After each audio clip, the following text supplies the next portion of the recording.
Nous vivons une époque absolument extraordinaire de croissance des actifs dits alternatifs, comme on n'en a jamais connu. Depuis une quinzaine d'années, on est passé d'à peu près 2000 milliards de dollars d'actifs alternatifs à aujourd'hui près de 6 000 milliards de dollars d'actifs alternatifs.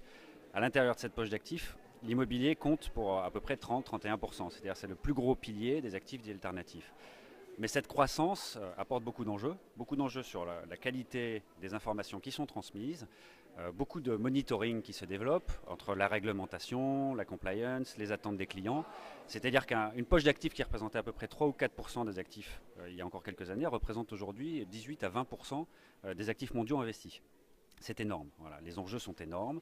Cela implique d'améliorer considérablement la gestion des informations, ce qu'on appelle le data management, la qualité des informations qui sont transmises, que ce soit pour le régulateur ou pour les clients.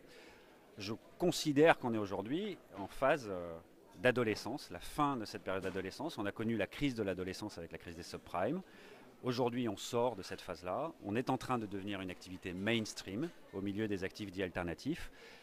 Globalement, l'effort reste à produire sur l'adaptation de notre marché à ces nouvelles conditions. En l'occurrence, pour reprendre l'image de l'adolescent, je pense qu'aujourd'hui, les vêtements de l'adolescent sont devenus trop courts. Il faut changer la garde-robe et s'équiper de data gouvernance, de data management, de systèmes d'information qui sont à la hauteur des enjeux.